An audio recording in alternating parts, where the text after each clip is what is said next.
So we are into chapter 42. And it's kind of an ending almost that you read in a typical story, and they all lived happily ever after. Doesn't quite end exactly like that, but it's close. So we come to the end of this little book today, but as I've already mentioned earlier, not to the end of Job. Job is mentioned one time in the New Testament.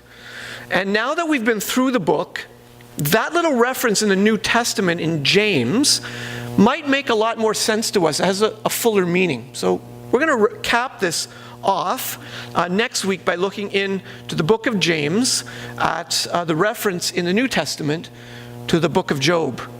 This is chapter 11 that we've been together, and I couldn't end it at 11. I had to have 12. That's a biblical number. So we'll finish next week.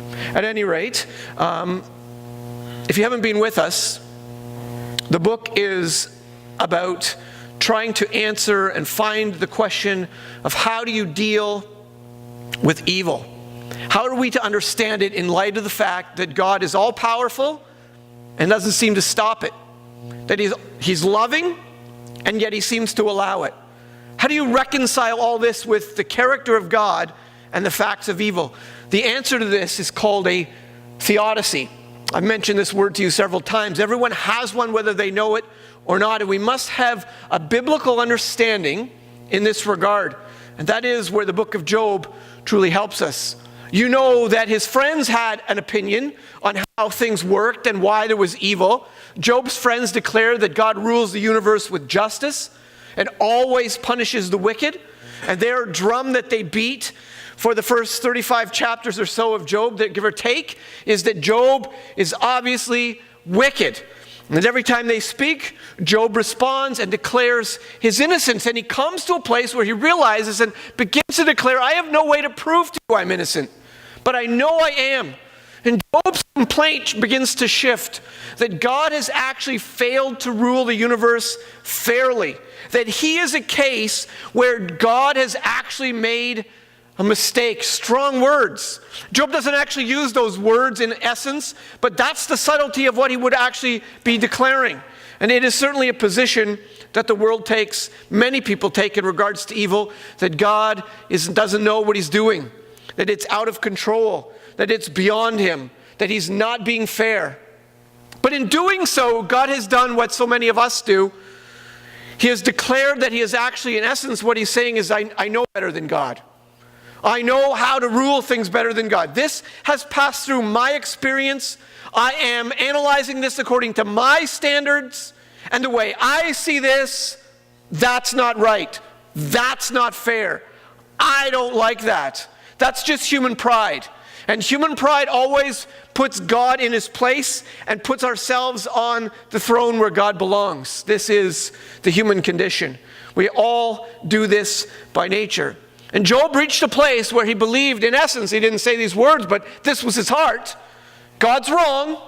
He shouldn't have done this. And I'm right. So you know those famous chapters in the last of Job when God speaks. So God challenges Job. If you're in charge, you think you know how the universe should be run, then you show me, demonstrate your ability, Job, to rule over the created order.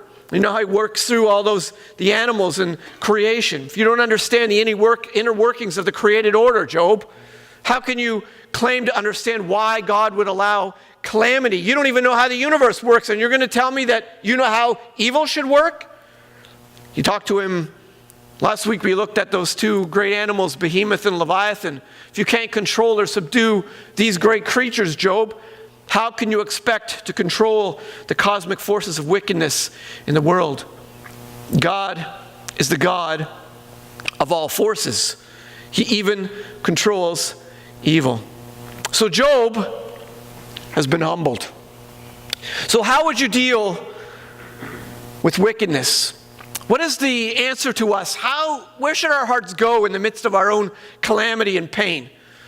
Let me give you some of the lessons that Job learned. Some of what is gleaned, what he picked up from his experience in meeting with God. It's found in chapter 42. I've got at least 5 things here that I think are helpful to us and practical to us from Job's experience on where our hearts should land when calamity comes. Verse 1, Job answered the Lord and said, I know that you can do all things, and that no purpose of yours can be thwarted.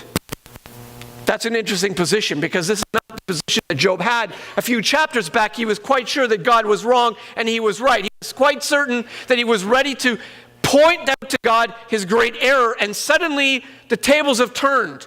I know now, I recognize now, I see something now that I didn't see before. In fact, you have been controlling everything. That no purpose of yours can be thwarted. That you've always been in control. I did not know that. This is a very important position for us to take if we want to understand evil. Job admits that God controls all things. There is no hostile force on earth or heaven that is able to prevent God from fulfilling his purpose and plan. You're in control. You are not making a mistake. This is perhaps the hardest thing for any human heart to come to grips with and to be honest with. It obviously comes from a place of humility. It is not an easy place to reach. It is not the first place we go to. It is not the place that our feet always land on immediately or initially or sometimes at all. But if you want to come to peace with the calamity that you face, at the end of the day, you have to admit with Job, with a humble heart, that in fact God is absolutely in control of all things. That he knows all, he is in all, he is through all. That although evil continues to exist, and although he allows it to exist, he is simply using it for his own ends. It is a tool in his hand, I have said many times, to produce the result that he knows about. And you do not. And you will not see that. Now that is not an easy thing.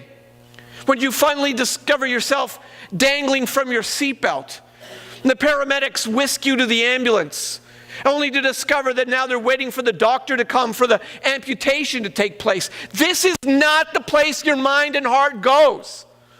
But at the end of it all, this is the only place you will find any resolve, any peace, any sense of understanding of evil. You have to know that it is bound up in the mysteries of the character and the plans of God. It's the only way we will understand or find any means of comprehending evil. And Job came to that place. He asks this same question that God asked Job. I don't know if you remember this from chapter 38. Who is this that hides counsel with that knowledge? That's a direct quote. Job is quoting God. Who is this that hides counsel with that knowledge? Now, Job answers that question to God. Therefore, I have uttered what I did not understand, things too wonderful for me, which I did not know. Can you see the humility coming out of him? He thought he was in the right position to tell God that he was wrong. That's not fair. Job has suddenly realized that, in fact, if God is in control of all things, then I was out of turn in speaking that you were wrong. Heaven forbid that I should speak against your character as if somehow this is out of control, as if somehow you're not powerful enough to stop it, as if somehow you're not loving enough to circumvent it. If heaven forbid that I should talk about your character in any way other than submitting to who you are. I've uttered what I do not understand. I spoke out of turn. Things too wonderful for me. Do you realize that there's something going on in Job? It's as if there's a little dim light bulb that's starting to raise in brightness. He's learning who God is. Verse 4. This is now him quoting again from what God said. Hear, and I will speak. I will question you, and you make it known to me. That's exactly what God had said to Job in chapter 38. And so now Job responds to God's questioning. I had heard of you by the hearing of the ear, but now my eye sees you. That is a fantastic, fantastic expression. I had heard of you in my ear, but my little light bulb is starting to get brighter, and now it's not just head knowledge that I have. This experience is bringing me to a place of understanding you in a deeper way. But now my eyes see you. I don't know everything that Job learned from this, but clearly there are lessons that we all learn from moments like this. For example, trials come without advance notice. Job certainly learned that. Happened very quickly. There's no reason for it. It just seems so random and arbitrary, and sometimes that's just the way it seems. Believers are not immune from these trials. I'd heard this with my ears, and now I'm beginning to see this with my eyes. It's not about me walking right with you. I can be in a right relationship with you and still experience calamity. What are you doing? This doesn't seem fair. This is a revelation to Job. Certainly the revelation, as we've already mentioned, that in all of this there is a purpose and a plan. This is in fact exactly what Elihu had told to Job, if you remember, the good guy. Elihu, some people pronounce him, Job 36. He's correcting Job's thinking in this regard of God being in the wrong. If they are bound in chains and caught in the cords of affliction, he's just talking about anybody. Bound in chains. This is some sort of an illness or some sort of a situation that's put you in a bind, in a catastrophe. You're caught in the cords of affliction. Then he declares to them their work and their transgressions. By their iniquity, by their affliction, they recognize their iniquity. Declares to them their work, their transgressions, that they are behaving arrogantly. Verse 10, remember this. Using the calamity, he opens their ears to instruction and commands that they return from iniquity. It's funny how it is that calamity brings a humbling to our hearts, or it can. I know in my own experience that there's a learning curve that happens. I just think of one example of somebody in my past, distant past, nobody in this room, decades ago, lifetime ago it feels like. Man, oh man, there was a conflict. I mean, talk about just nothing but chafing against each other constantly with such sparks and difficulty and heat. It was one drama after the next, after another, to the point that I was just about insane. That's nearly literal. I just couldn't take this anymore. This relationship and this connection, this person I had to work with, it was just beyond my reach of coping. God, why would you bring this sack of dirt into my life, was my attitude. What is that about? Do you know, in hindsight, I absolutely rejoice in that experience. Would I choose it again? Never in a million years. Would I want it? I would circumvent it like you would not believe. I would do anything to avoid that period. But in hindsight, by God's grace, there is a realization that my ears were opened to things in my own life that created those sparks with that gentleman. It was me who was 50%, if not 100% of the problem. I never in this world would have understood that. And God used this wicked, horrible period that nearly drove me crazy for my purposes, for His purposes. I only see that now. But in the time, my ears were far from being opened. If they listened, if calamity causes you to be humble enough to hear and serve Him, they complete their days in prosperity and their years in pleasantness. If it's possible, learn from the experience. There is a reason God has brought this into your life. I do not know what that is. I may never be able to say. You may go your whole life and say, why? You may never know why. But you rest in knowing that there is an ultimate purpose. And for whatever reasons, God is shaping you through it for His ends. I heard of you by the hearing of the ear, but now my eyes see you. There's a humbling in Job that has caused him to realize that God has done this for a reason. Therefore, I despise myself. This is not just self-loathing. I despise my thinking, my old way of being, the what I used to do. I repent in dust and ashes. This is the reason that Job is accepted before God, and his three friends are not. Job has chosen to learn from this experience and to allow God to work in his life. He's not only submitted to His sovereignty, but he has received the lesson from God. He has tried to have ears to understand. And you'll notice he's actually drawn closer to God in the midst of this. Have you not had that experience where you're in the midst of a trial and you say, I have never been closer to God than I have been now in these days? Is that not true of your experience? Sometimes God does something to shake all the loose things away from you so that you begin to see what matters and what doesn't. And you begin to look to what really counts. Receive the lesson. I want to add something here that's not in the text, but just as from my own experience. Do you know the story Henny Penny? If you don't, maybe you know it. The American version, I think, is Chicken Little. Since we have the more British background, I grew up in Henny Penny. The original version, I think from 18-something or other, a leaf falls from the tree and lands on Henny Penny's tail. Henny Penny is a chicken, by the way, in case you don't know the story. Get your literature books out, people. You should read good books. If you don't know this book, shame on you. No.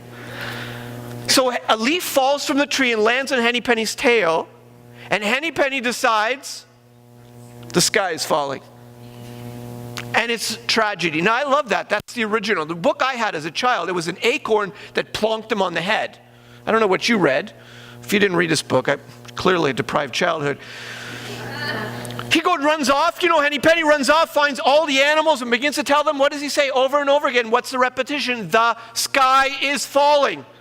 Where does this come from? Where does this kind of sense of doom and calamity, where does this percolate in our spirits when calamity comes into our lives? Where does this sense that the sky is falling come from? Where? I'll tell you where. A dim view of the character of God. A lack of understanding of who God is. Do you not know that He holds the sky in place? That there is not a breath in your lungs that doesn't happen without His say-so? That every molecule in the universe is held in His hand? That there is no force or power beyond His ability to control? That He uses everything for His purposes and His ends, for His glory, and our theology goes out the window the moment we stub our toe.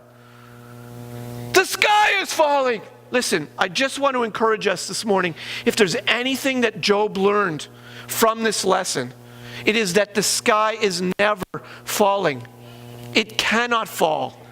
God is allowing all these things, and He knows about all these things, and He is in the midst of all these things. And the glory of the gospel is that He walks with us through these things. Think of the disciples in the boat. It was Jesus' idea to get into the boat, knowing full well that the storm was coming. And Jesus took them into the storm, sound asleep in the back of the boat.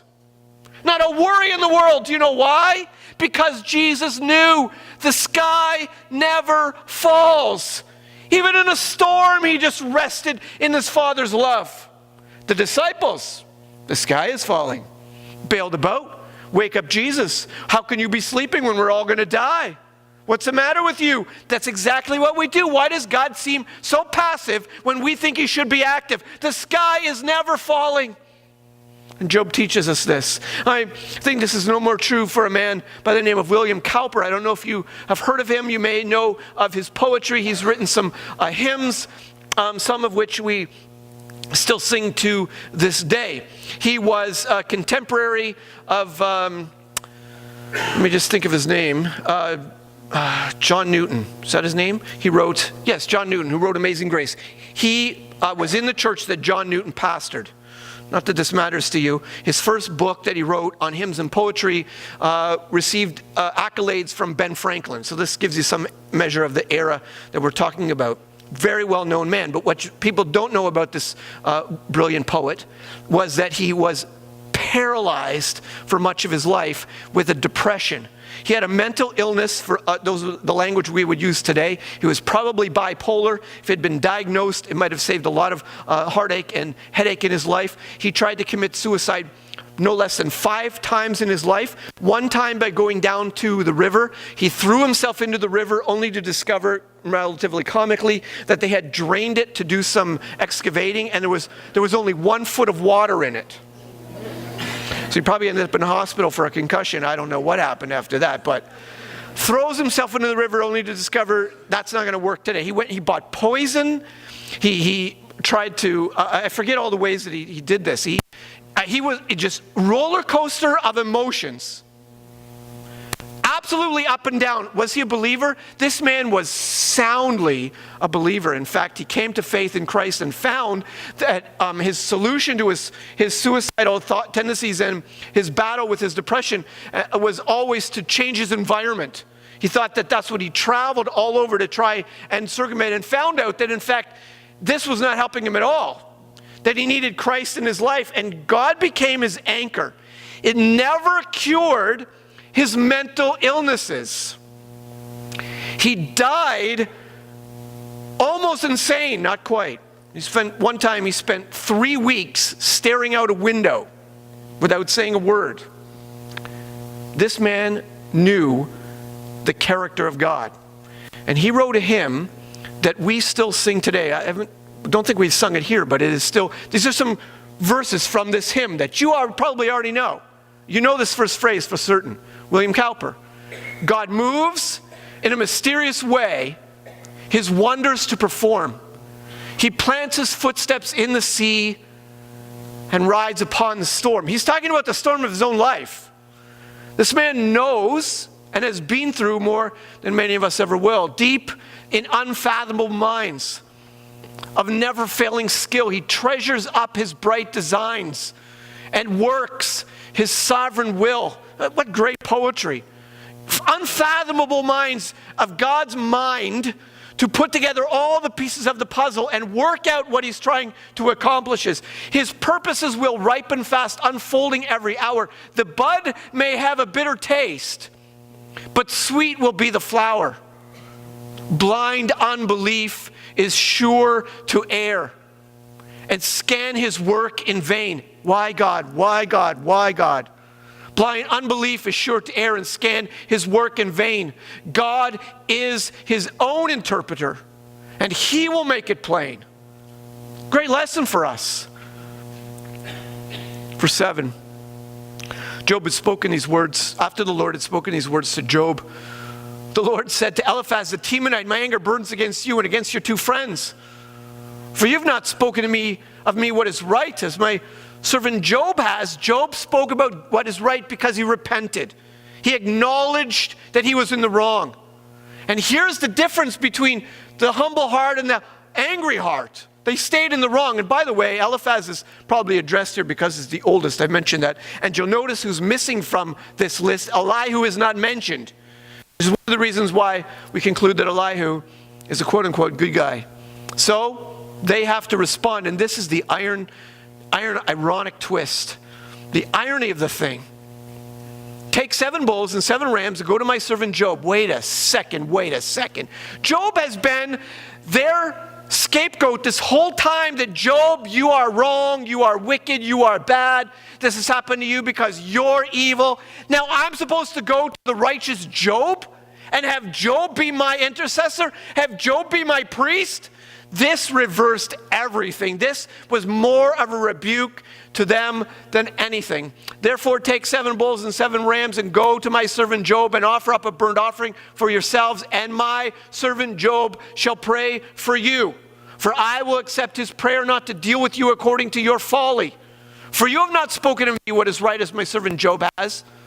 So Eliphaz the Temanite, Bildad the Shuhite, Zophar the Naamathite went and did what the Lord had told them, and the Lord accepted Job's prayer. How humiliating for them to now bow the knee and acknowledge, Job, all this time, in fact, you are right with God and we are not. This is a fascinating step here. Job had been humiliated by these people, and I don't know if you can track with me here. But this is an important aspect of this dealing with our wickedness and dealing with calamity. If it comes to us in any way that it's possible, we must be willing to reconcile with those people who have wronged us. If it comes to us in any way that it's possible, we must be willing to reconcile with those people who have wronged us. If you want to come to grips with this and find peace with this in your heart, just as God has forced now his friends, Job would have probably said, if I never see them again, that would be too soon. I am more than happy to ignore these people. They have been nothing but cruel. They were clearly wrong. I want nothing to do with you. And God forces them to come back together and reconcile. This is such an important step. Sometimes it's out of our realm, and certainly sometimes when it's a natural disaster, there's no one to reconcile with.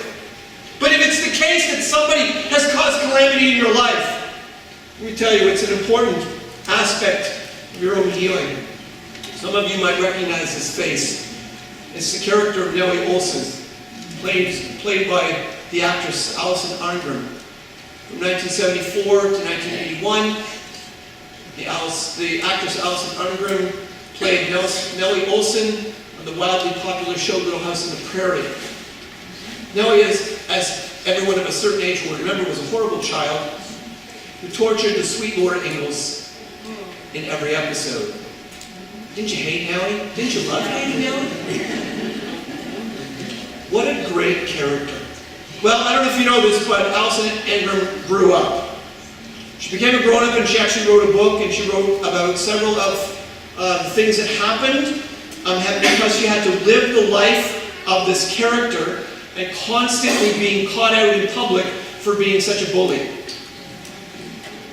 Alison was at the Los Angeles County Fairgrounds a few years ago, signing autographs inside a tent with other former child stars. In the midst of a long day of meeting and greeting, a woman in her 40s made it to the front of Alison's line. Alison looked up, smiled, and reached for something to sign. The woman had nothing to sign. She merely stood in front of the table and turned different shades of red and purple. She was shaking, closing her eyes, swallowing as she tried to compose herself. Alison and her husband grew increasingly uncomfortable and were close to calling for security when the angry woman broke the silence with 3 labored words. I forgive you. And just like that, she exhaled, turned, and exited the tent. Alison says this kind of thing happens fairly often. She had never met this woman. They had never exchanged a single word before meeting that day at the fair. But this angry stranger at the LA County Fair had carried a seething, consuming grudge against a character on a TV show that had not aired in 30 years. Nellie had never bullied her and had never lived in her neighborhood. Nellie never even existed. But after 30 long years of carrying the burden of this hatred, she needed to lay it down and walk away. Simple thing, sometimes difficult to do. Reconciliation, forgiveness, dealing with those who've wronged us.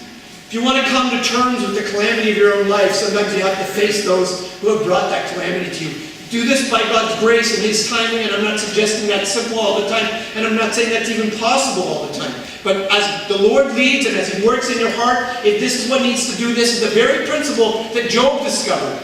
You know Matthew 6, famous verses of Jesus, 14 and 15. If you forgive others their trespasses, your heavenly Father will also forgive you. But if you do not forgive others their trespasses, it is the surest evidence that you are not forgiven. Neither will your Father forgive your trespasses. Believers forgive. Believers reconcile. Christ brings peace as a peacemaker.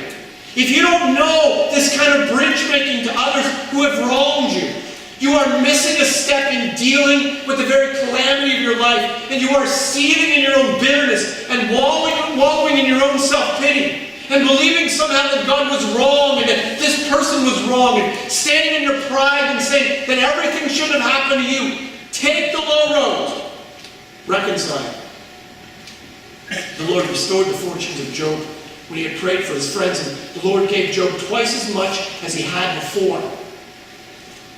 Then came to him all his brothers and sisters and all who had known him before and ate bread with him in his house.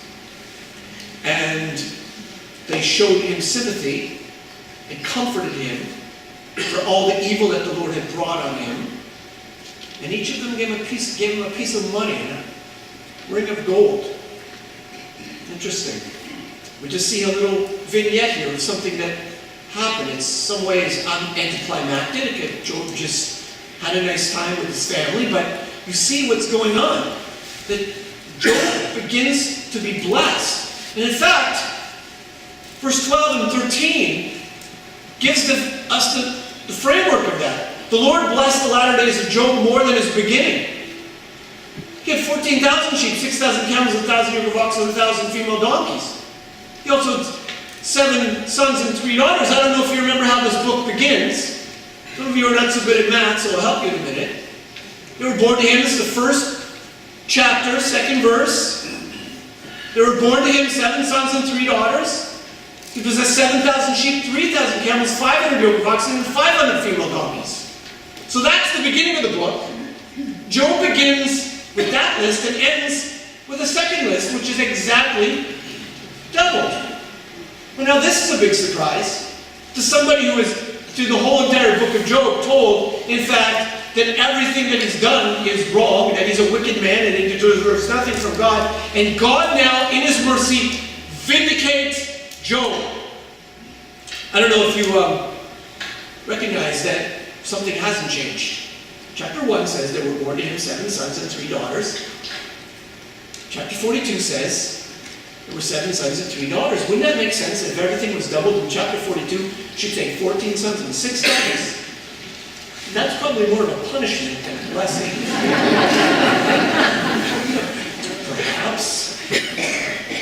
So why is it that everything doubles except his children? Well, so many commentators point this out, and it seems rather obvious in some ways. It is doubled. His sons and daughters still exist.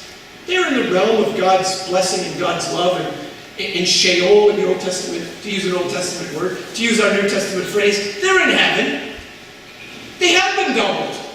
He now has 14 sons and 6 daughters. In every way, Job has been thoroughly blessed. This, to some way, sounds like the prosperity gospel. That if you just get your life in order, just trust God and dot your I's, cross your T's, mind your P's and Q's, God will give you what you want. It's not what this text is saying at all. God is vindicating Job that had been humiliated in a culture that said he was wrong, that he was down and out, and it was nothing more than God's pure, sovereign choice. His own blessing to bless Job. Job did not earn this.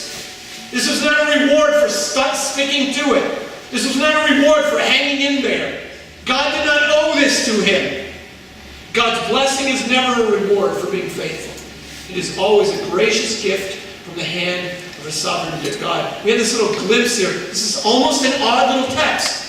Why do we get this information? He called the name of his first daughter Jemima, the name of his second Keziah, the third Karen-Hupek. And in all the land there were no women so beautiful as Job's daughters. And their father gave them an inheritance among their brothers.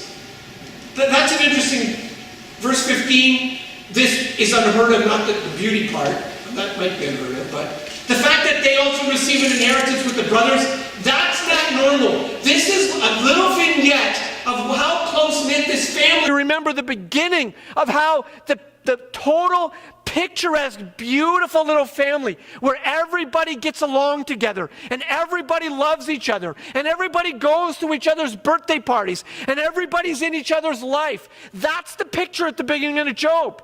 And this little vignette shows us that the same thing happened again. In fact, the names that he's given his daughters, to our ears, perhaps rather interesting, maybe even odd names from the ancient Near East. We happen to have know a family well, good friends of ours who's named their daughter Keziah. Oh, because of this verse. Jemima, Keziah, and Karen-Hupek. I'm not sure you would pick these names when you realize what they mean. Jemima means turtle dove. Not bad. Keziah means, where we get a cassia plant in English, it literally means cinnamon. It's like naming your daughter Cinnamon. Okay, maybe a little different. Karen-Hupek, yeah, it means horn of eyeshadow.